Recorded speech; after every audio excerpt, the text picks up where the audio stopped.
orang-orangnya hadir pada pagi hari ini.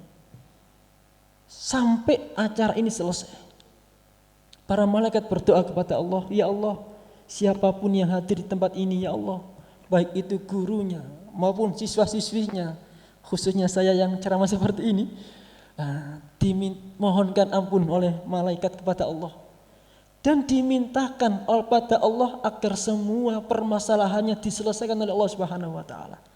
Ini hebatnya memperingati acara Maulidun Nabi Muhammad SAW.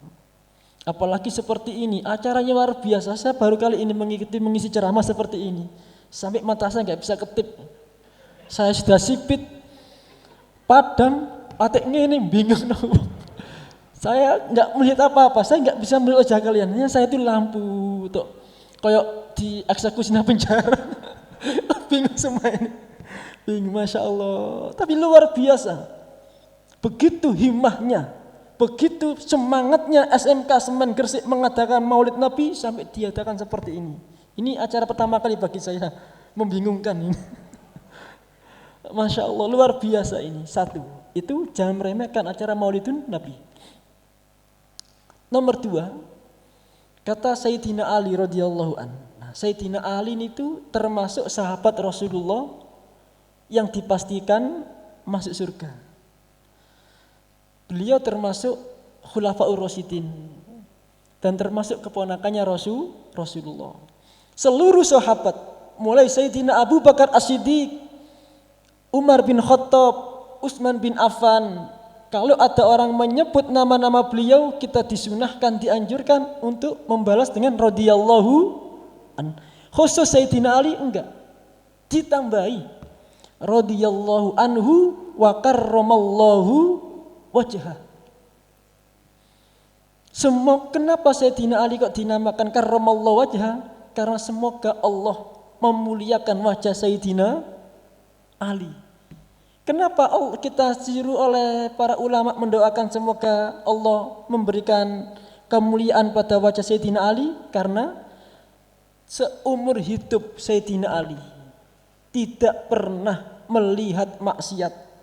Bahkan ketika dalam kandungan ibunya, yang pada waktu itu belum beragama Islam, ketika diajak ibunya untuk menyembah berhala, ketika Sayyidina Ali dalam kandungan ibunya selalu perut sakit.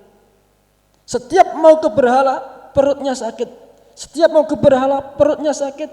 Jadi 9 bulan full Sayyidina Ali tidak pernah menghadapkan ke wajah berhala sejak dalam kandungan. Ketika Sayyidina Ali sudah besar, mulai kecil sampai dewasa, Sayyidina Ali tidak pernah melihat maksiat. Bahkan seumur hidup Wakilah tidak pernah melihat wanita lain selain istrinya. Makanya kata orang kafir, kalau mau membunuh Ali mudah. Kasih orang perempuan, suruh bunuh dia, terbunuh dia. Tapi para orang perempuan itu ketika melihat Sayyidina Ali, barokah wajahnya gentar takut, copot pedang ini.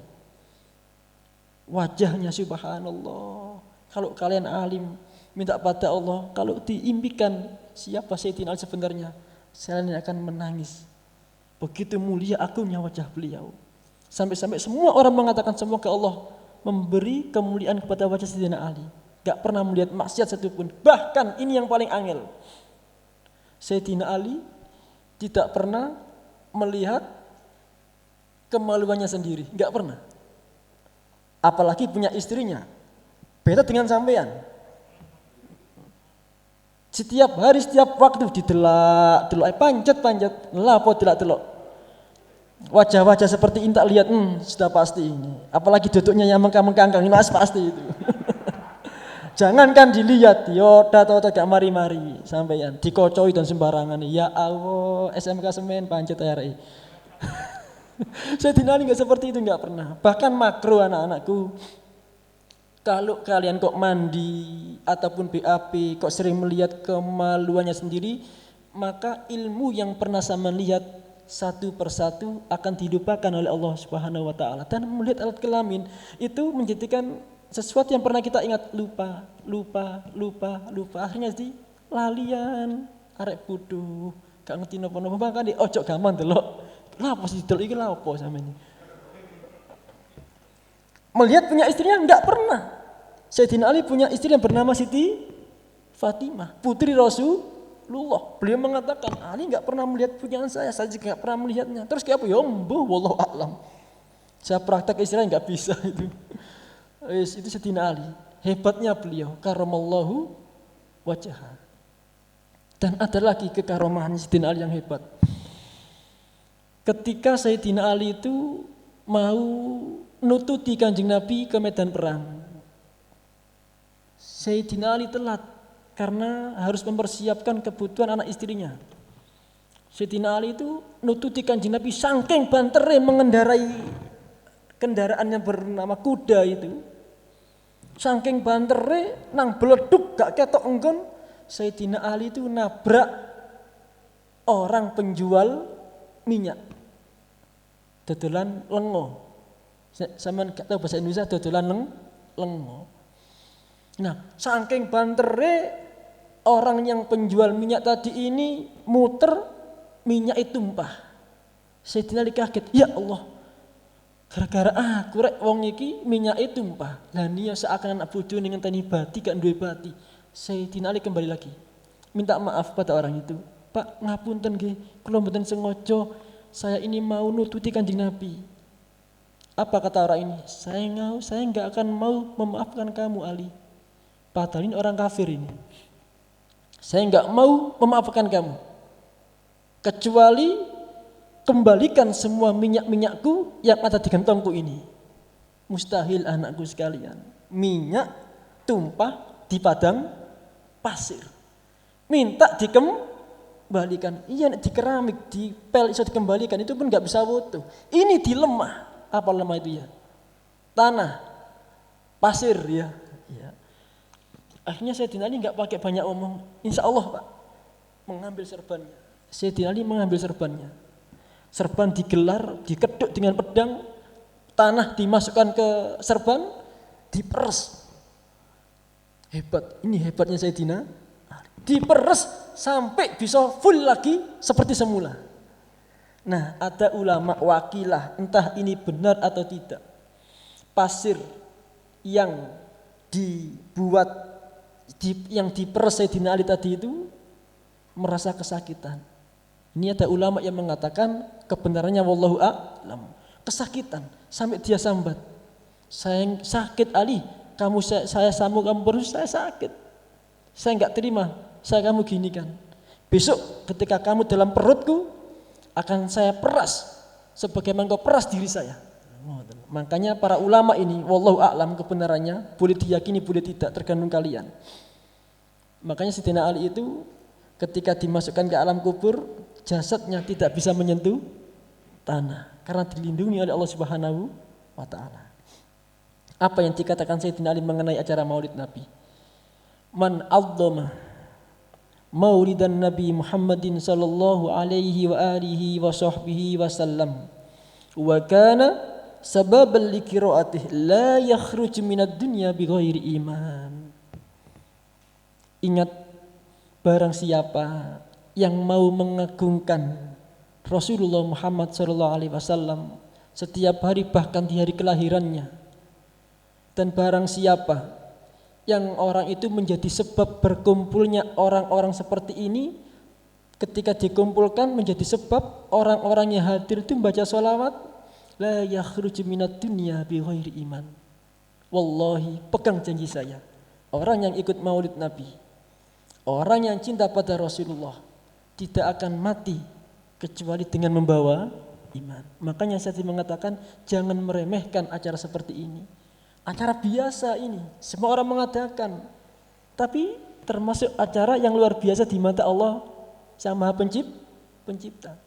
Jadi kehadiran saya kalian semua menjadi jaminan bahwa besok kita semua akan mati dalam keadaan husnul khotimah. Ini yang menjadi pegangan kita. Banggalah kalian karena telah mengikuti acara Maulid Nabi Muhammadin sallallahu alaihi wasallam. Itu. Makanya bersyukurlah kita pada Allah karena kita ditakdirkan oleh Allah bisa berkumpul untuk mengikuti acara Maulidun Nabi. Anak-anakku sekalian yang kami banggakan. kurang 10 menit lagi, ini jam saya sudah habis ini. Ini masih permulaan, masih belum menceritakan, masih belum cukup ini, 10 menit lagi. Tak singkat supaya cukup.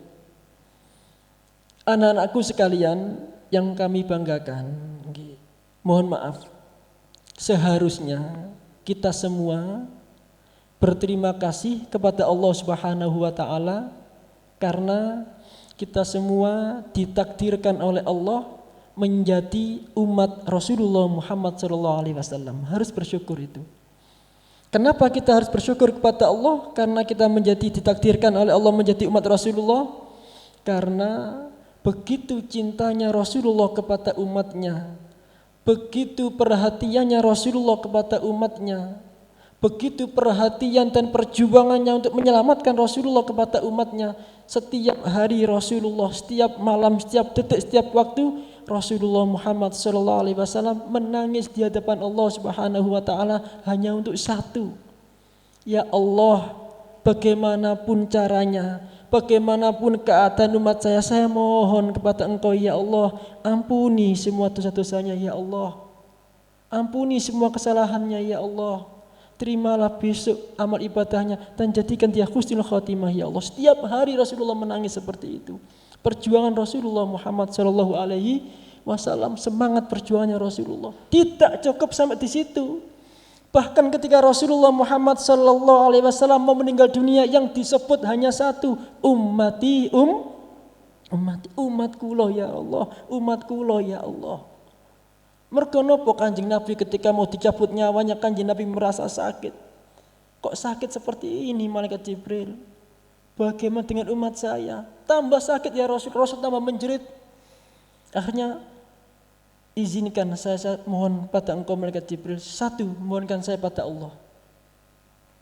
Allah mengabulkan apa yang diminta Rasulullah. Apa yang diminta Rasulullah? Ya Allah, semua kesakitan yang diderita umatku sekarang sampai akhir zaman, saya yang akan menanggung sakitnya. Berarti besok kita semua gak akan sakit cabut nyawanya, karena sudah ditanggung oleh Rasulullah. Buktinya di televisi banyak, ketika orang duduk mati, orang sujud mati, guyon-guyon mati. Dia tidak merasa kesakitan. Karena apa? Karena sudah diminta oleh Rasulullah Muhammad SAW. Itu perjuangan Rasulullah untuk menyelamatkan umatnya. Bahkan dalam kehidupan ketika Rasulullah hijrah ke Taif, Rasulullah dilempari batu oleh orang-orang kafir. Rasulullah sampai berdarah seperti manusia biasa, berdarah. Malaikat Jibril tidak tega, mohon izin pada Allah untuk datang kepada Rasulullah. Malaikat Jibril pun diizini. Apa kata malaikat Jibril? Ya Rasulullah, berikan saya izin untuk membunuh semua manusia yang di Taif ini, yang gara-gara mereka engkau berdarah ya Rasulullah. Apa kata Rasulullah? Jangan malaikat Jibril. Mereka melempari diri saya dengan batu yang besar sampai saya berdarah karena mereka belum tahu siapa saya sebenarnya. Andai kata mereka tahu malaikat Jibril, mereka enggak akan berani melempari saya seperti ini. Biarkan saya maafkan. Kalau memang hari ini orang tuanya enggak beriman, percaya kepada Allah, saya mohon mungkin anak cucunya akan beriman kepada saya. Percaya kepada saya, percaya kepada Allah. Allahumma hdi qaumi fa innahum la ya'lamun. Itu perjuangan Rasulullah menyelamatkan umatnya. Dalam kehidupan pernah Rasulullah itu saking Kanjeng Nabi itu jangan sampai menyakiti hati orang lain. Rasulullah itu suatu ketika ibaratnya, biasanya Rasulullah kalau dikasih orang sesuatu seperti ini enggak dimakan sendiri. Dilihat kok enak, dibagikan ke sahabat-sahabatnya. Rasulullah yang terakhir. Nah, suatu ketika Rasulullah ini dihadiahi oleh orang Islam dari jauh. Ibaratnya saya karang aja suatu jeruk gitu loh. Jeruk ini besar-besar, menyenangkan hati. Rasulullah melihat jeruk banyak, senang Rasulullah ini. Betapa manisnya jeruk ini dalam hati Rasulullah. Tetapi hatinya Rasulullah kok mamang, gimana ya rasa jadi. Akhirnya dibuka sama Rasulullah.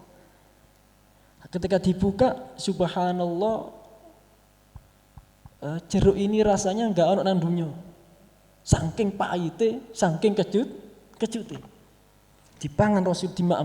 Setelah dimam, Masya Allah, iki jeruk model apa iki? Jeruk tak semen lah ngoten, dicokot. Akhirnya Rasulullah itu demi supaya yang ngasih itu tidak gelo atine, dimam sama tersenyum. Padahal tersenyumnya Rasulullah tersenyum pahit meloro kabeh. Jeruk lah rasanya kaya apa lah ngono. Dimam. Rasulullah, Masya Allah, wallahi tidak ada jeruk seperti ini. Memang gak ada jeruk kepecik kayak ini. Dimakan oleh Rasulullah. Sing ngekei lho gak mulai. Kanjeng Nabi bingung. Waduh nek gak tak pangan atine gelo, tak pangan meteng ngles umane ngoten. Wis demi supaya orang itu enggak sakit hati, dimaem. Bareng jeruk tinggal satu, orang ini pamit. Rasulullah, alhamdulillah istri saya salah satu contoh sedikit saja tentang perjuangan. Enak lazat jidan, enak seru ini.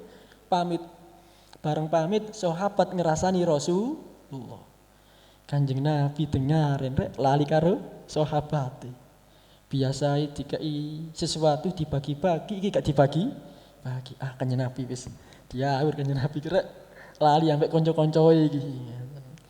Padahal jeruk itu enak sekali. Apalagi Rasulullah mengatakan tidak ada jeruk seperti ini di dunia. Lah niyo enak, sahabat itu ngelak itu. Fatabassama Rasulullah Muhammad sallallahu alaihi wasallam. Tersenyum Rasulullah yang tersenyum.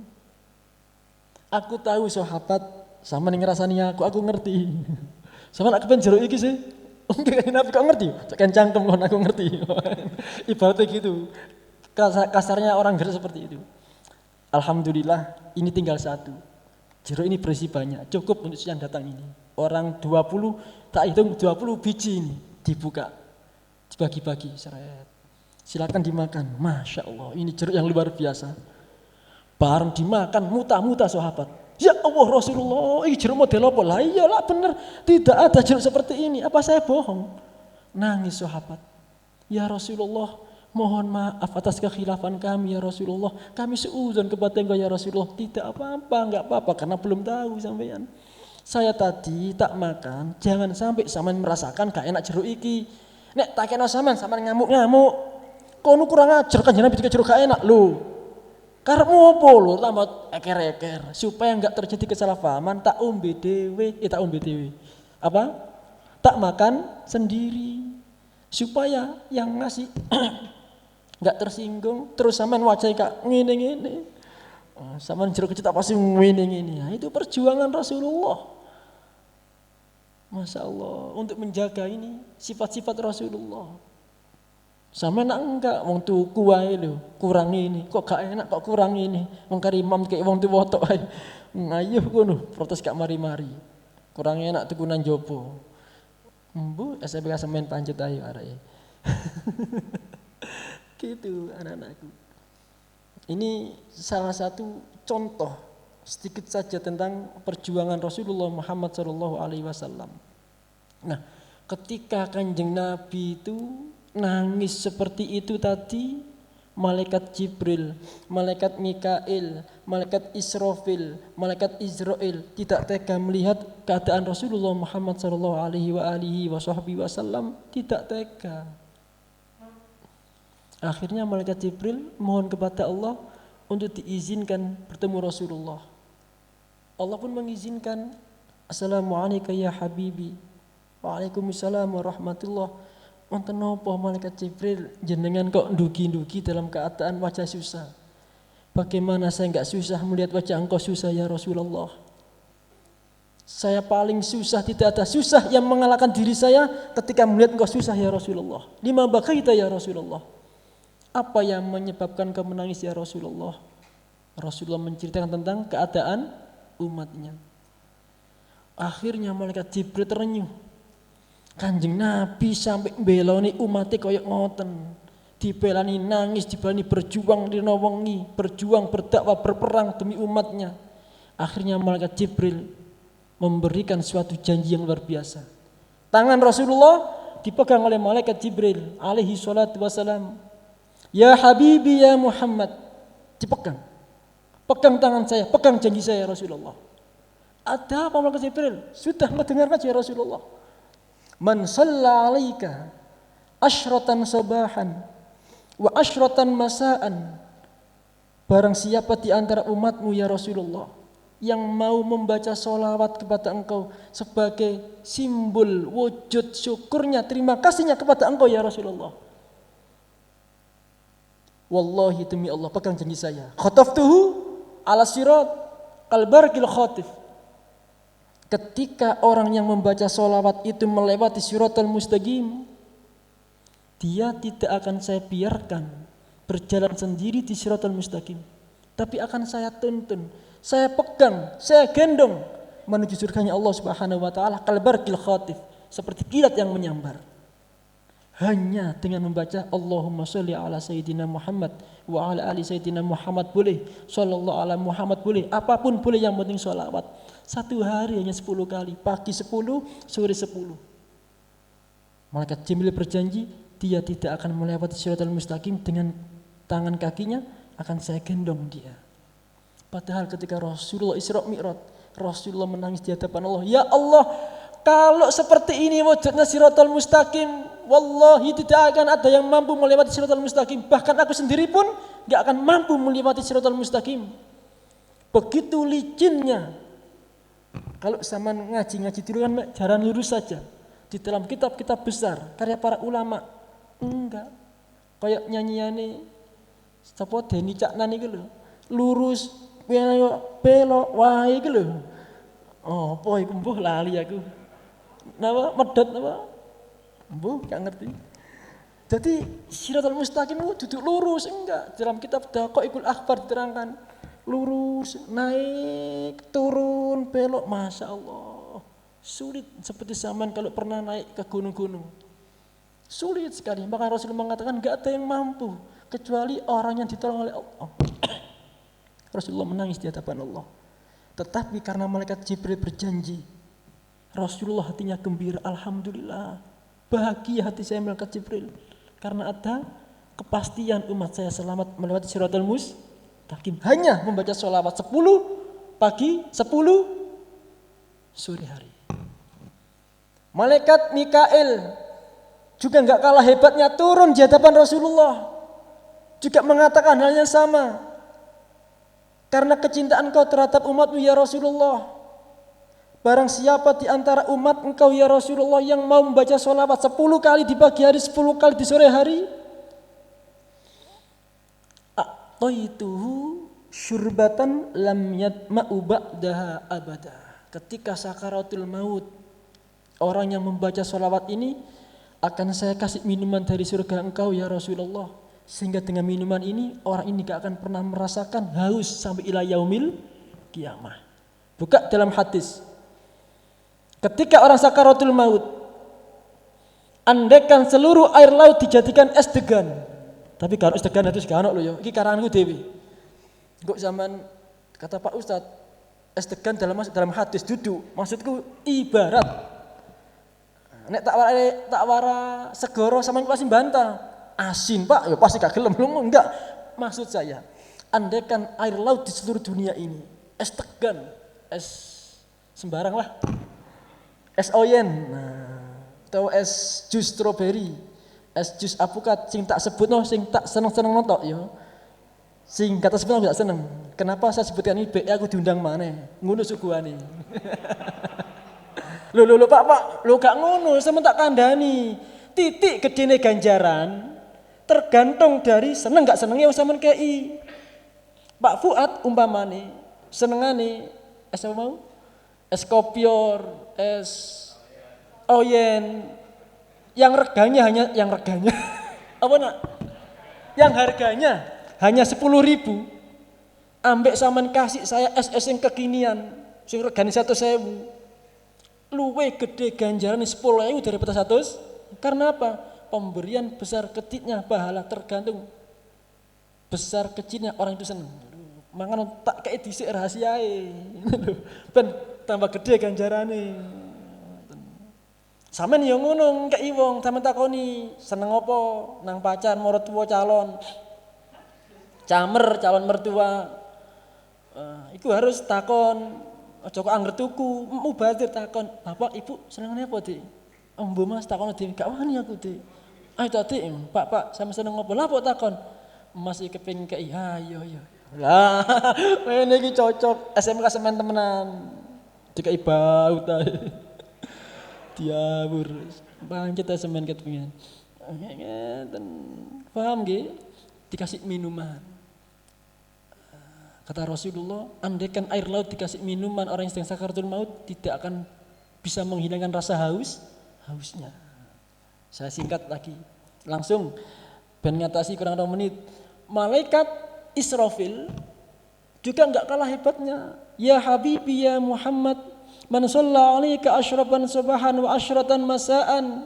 Barang siapa orang istiqomah membaca sholawat kepada engkau pagi 10 kali, sore 10 kali. Sajadtu sajdatan tahtal arsyil azim lam arfa ra'si hatta yaghfirullah. Pegang janji saya. Saya akan bersujud di hadapan Allah untuk memohonkan ampun pada orang yang baca salawat kepada engkau ya Allah.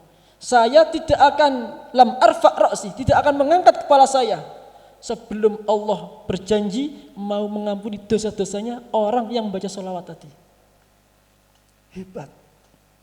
Ini hebatnya sholawat hanya 10 kali. 10 kali. Jadi jaminan dosa kita diampuni oleh Allah Subhanahu wa taala. Tapi ojo jarak. Aku pasti disebut dosaku tak maksiat tak akeh-akeh ojo jenenge jarak. Orang jarak itu enggak disukai oleh Allah. Yang terakhir malaikat Israil juga enggak kalah hebatnya. Ya Rasulullah, malaikat Israil itu enggak pernah tersenyum di hadapan semua orang, tersenyum hanya di hadapan Rasulullah. Barang siapa yang baca sholawat seperti malaikat-malaikat tadi ya Rasulullah 10 kali pagi, 10 kali sore. Akhadtur ruhahu kama ta'hudi sya'ra 'alal 'ajin. Saya akan mencabut nyawanya seperti seseorang itu mencabut rambut di dalam tepung. Enggak kerasa blas. Ruru mati untuk enak. Mati yo. Enak ngono. Dik. Sampeyan tak kene omah. Iki cita-cita saya ini, cita-cita saya. Wis tak kene omah, wis tak kene anak. Oh ya anak maksudnya tak kene sembarang maksudnya. Kebutuhan sampean, kewajibannya sudah saya cukupi. Tugas saya bangun pondok, mengajar santri sudah selesai. Alhamdulillah. Saya mohon pamit Dik, tak mati Dik ya. Wah, enak mati lho ini gitu. Gara-gara maca sholawat. Itu saja sementara yang dapat kami sampaikan. Semoga ada guna dan manfaatnya. Mohon maaf jika ada keterangan yang kurang berkenan di hati Bapak Ibu guru dan kalian semua. Ataupun dari perilaku saya mohon maaf sebesar-besarnya. Harapan saya semoga apa yang saya sampaikan ini dan kehadiran kalian semua membawa barokah manfaat bagi kehidupan kita semua, khususnya sekolahan kita ila yaumil qiyamah. Billahi taufiq wal hidayah waridho wal inayah. Wassalamualaikum warahmatullahi wabarakatuh. Terima kasih Ustadz atas tausiah yang sudah diberikan. Baik anak-anak, untuk sesi selanjutnya adalah tanya jawab. Barangkali ada yang mau ditanyakan dari yang disampaikan Ustadz atau tanya seputar Maulid Nabi Sallallahu Alaihi Wasallam. Silahkan. Iya Mbak Frida. Ke depan Mbak Frida, sini Mbak Frida.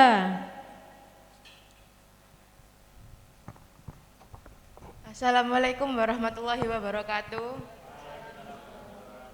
Perkenalkan, nama saya Frida dari kelas 11 Kimia Industri.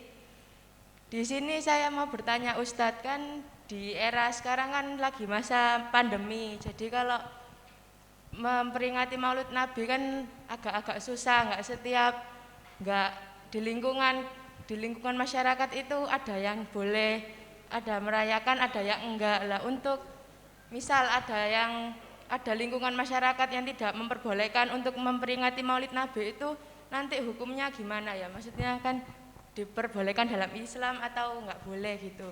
Sekian dari saya. Wassalamualaikum warahmatullahi wabarakatuh. Ini langsung dijawab atau menunggu pertanyaan berikutnya Ustadz? Langsung dijawab, monggo silakan Ustadz. Tak jawab langsung aja supaya saya nggak lupa. Karena saya sering melihat zaman sampean jadi saya gampang lupa melihat maksiat. Untung pakai gini maksiatnya berkurang. Melihat langsung dosane 1000, gak langsung 500. Ada makalahnya seperti itu. Bagus, sangat bagus pertanyaannya, mewakili permasalahan orang zaman sekarang ini, karena sebenarnya kita akan dianjurkan untuk mengatakan Maulid Nabi. Tapi kenyataannya zaman sekarang ini ada pandemi sehingga banyak yang melarang untuk tidak diadakannya acara Maulid Nabi. Bagaimana hukumnya? Rasulullah Muhammad SAW pernah bersabda, la dharara wa la dhirar. Jangan sampai kita melakukan sesuatu yang membahayakan diri kita. Di dalam Al-Quran pun Allah juga pernah berfirman, wala tulku aydikum ila tahluka. Janganlah engkau melakukan hal-hal yang bisa merusak diri kalian. Faham ini ya? Jadi Rasulullah melarang kita melakukan sesuatu yang mana sesuatu itu bisa menjadikan bahaya diri kita. Allah pun berfirman seperti itu juga. Nah, kalau memang situasi seperti ini menjadikan kita kan bahaya kalau berkumpul, maka diperbolehkan, bahkan dilarang untuk berkumpul. Faham ini ya? Karena sesuatu itu bisa menjadikan bahayanya diri kita. Itu pesan Allah dan pesan Rasulullah. Tetapi kalau memang kita ingin merayakan Maulid Nabi, tidak harus secara bersama-sama, tidak harus secara berjamaah banyak. Tadi saya mengatakan mamin baitin dalam rumah, au mahallatin atau tempat, sama nunggu-nunggu dewi nang kursi, ini namanya tempat. Atau musola, dimanapun. Kalau orang itu berniatnya untuk membaca sholawat dengan menghormat Maulid Nabi, dicatat oleh Allah seperti orang yang mengatakan Maulid Nabi. Jadi tidak harus berkumpul mengatakan Maulid Nabi. Sendiri-sendiri pun boleh, karena membaca sholawat hukumnya juga memperingati Maulid Nabi. Dan Maulid Nabi tidak harus dilaksanakan pada bulan Rabiul Awal. Seperti ini kan bulan Safar, belum Rabiul Awal, enggak masalah. Tidak ada waktu untuk merayakan Maulid Nabi, karena sepanjang zaman, sepanjang masa, sepanjang waktu kita disuruh oleh Allah untuk menghormat Rasulullah Muhammad SAW. Jadi hukumnya orang melarang mengadakan acara Maulid Nabi karena bisa menjadikan bahaya, diperbolehkan. Paham nggih? Bahkan jamaah pun boleh tidak dilaksanakan karena ada sesuatu yang membahayakan, seperti hujan deras, petir menggelegar. Jamaah enggak boleh, di rumah saja. Ibadah haji wajib, tapi karena ada sesuatu yang membahayakan, maka tidak diperbolehkan ibadah haji karena bisa menjadikan kita bahaya. Itulah hebatnya agama Islam, tidak pernah menjadikan orang itu bahaya atau terpaksa. Paham ya? Bagus. Ada lagi? Silakan ke depan, Mas. Assalamualaikum warahmatullahi wabarakatuh. Saya mau bertanya Pak Ustadz. Siap. Perkenalkan, nama saya Uril dari kelas 11 RPL 1. Siapakah orang yang pertama merayakan Maulid Nabi? Apakah Rasulullah sendiri, apakah orang lain Pak Ustadz? Ya, terima kasih. Wassalamualaikum warahmatullahi wabarakatuh.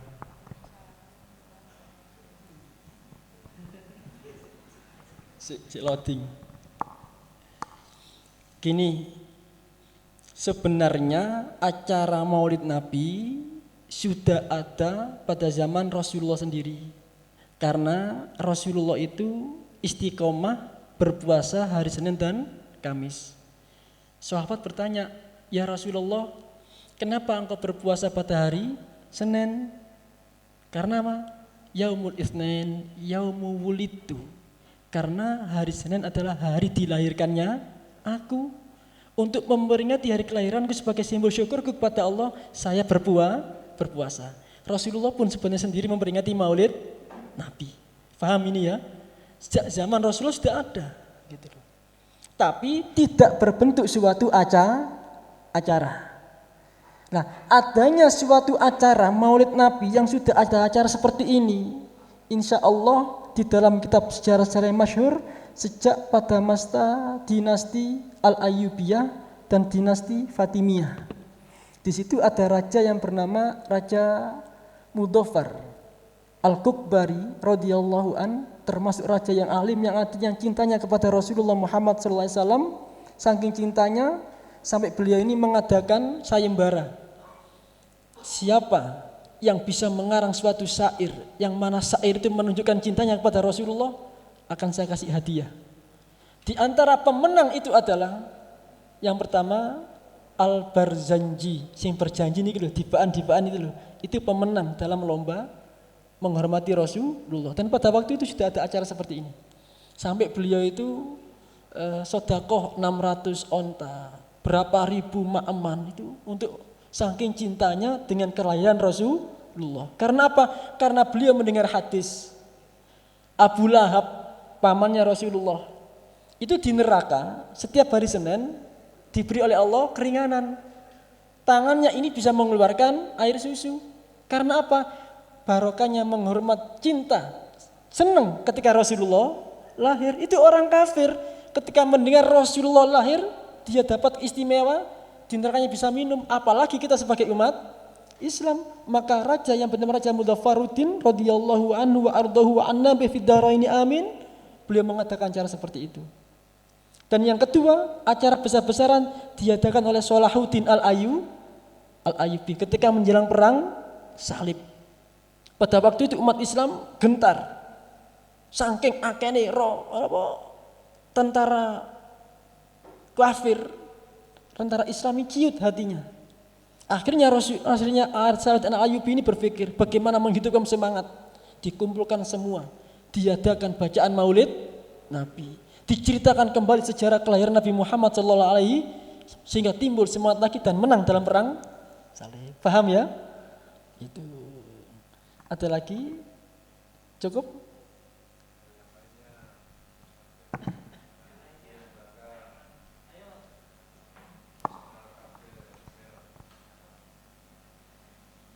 Ya, silakan Mbak, ke depan Mbak.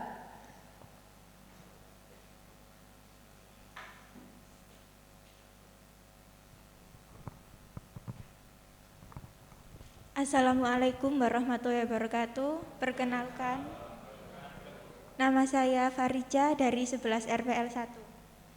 Saya di sini mau tanya, apa landasan hukum membaca Mahalul Qiyam? Terima kasih. Ya, pertanyaannya alhamdulillah berat-berat, tapi wajib saya sampaikan. Untungnya kok rodok pinter titik aku ya, gak pinter suruh jawab gitu. Landasan Mahalul Qiyam. Mahalul Qiyam itu apa? Membaca sholawat dalam keadaan berdiri. Nah, gini, pada zaman Rasulullah Muhammad SAW itu ketika Rasulullah duduk, ada seorang pembesar, ada seorang yang punya pangkat dalam Islamnya itu seperti raja yang hebat dan alim juga pada zaman Rasulullah. Ketika raja itu datang, yang orang Islam itu datang, apa yang dikatakan Rasulullah? Kumu, berdiri, untuk menghormati seseorang yang datang. Kenapa dihormati? Karena sebagai penghormatan bahwa dia itu orang yang soleh. Akhirnya Rasulullah menyeru para sahabat untuk berdiri. Paham ini ya? Nah, nomor 2, dalam gara-gara ada hadis ini, maka kita sebagai umatnya ketika ada ulama yang datang, kiai yang datang, dia kan orang alim, orang soleh, kita disunahkan untuk berdiri. Karena itu perintah Rasulullah. Dan Rasulullah pernah bersabda gini, ketika orang membaca sholawat kepadaku, maka saya akan datang kepada orang itu. Rasulullah ini di atasnya orang soleh, maka sepantasnya lah kita untuk berdiri. Paham ya? Apalagi di dalam kitab Diba itu diterangkan tentang kelahiran Rasulullah Muhammad SAW yang berbunyi fahtazal arsyu torobau wasdibsyara wasdadal kursiyu haibatau wa waqar, sampai sajidan syakiron hamidan ka'annahul badru bitamami. Itu menceritakan Rasulullah itu lahir dalam keadaan sujud syukur di hadapan Allah. Rasulullah datang, kita berdiri. Nah, ketika berdiri sebagai simbol penghormatan kita dengan kedatangan manusia yang paling mulia di dunia ini, kita berdiri. berdiri sebagai simbol penghormatan. Jadi diperbolehkan, bahkan para ulama menganjurkan. Paham ya? Seperti ada upacara bendera. Bendera itu padahal kan bukan manusia, hanya benda, tapi kita simbol penghormatan kepada negara. Kita pakai siap. Apakah boleh? Diperbolehkan karena simbol penghormatan. Yang tidak boleh kita menghormati seseorang karena yang tidak dianjurkan oleh agama, karena kekayaannya, karena keapanya, kepangkatannya itu enggak boleh. Tapi kalau orang itu soleh dan punya pangkat tinggi, maka kita boleh berdiri. Nek kok orang itu punya jabatan tinggi toh, kita enggak pakai berdiri enggak apa-apa. Seperti ada pejabat datang, biasa saja, enggak usah berdiri. Tapi pejabat itu orang soleh, yang diyakini kesolehannya oleh semua orang, berdirilah sebagai penghormatan beliau. Tapi nek ya pejabat titik-titik, gua ya apalagi pakai ada acara mau titik-titik, datang, gak usah berdiri. Calon titik-titik, besok kan ada acara pencoblosan, dia datang, biasa saja. Gak usah berdiri, gak usah biasa saja. Salim, Pak Salim Pak. Tapi kalau saya datang, silakan berdiri, gak apa-apa. Kalau saya termasuk orang yang soleh. Kalau saya termasuk orang yang alim. Kalau gak termasuk, jangan. Mani-mani ngadeg. Sudah cukup, nggih, monggo. Masih ada pertanyaan lagi? Berapa pertanyaan Ustadz ini Ustadz? Oh, sampun. Sudah ada yang bertanya? Enggak ada ya? Sudah bisa difahami semua ya apa yang dijelaskan sama Ustadz Fuad tadi? Baiklah anak-anakku, untuk acara terakhir, acara keempat yakni penutup doa. Kepada Ustadz Muhtarul Fuad kami persilahkan.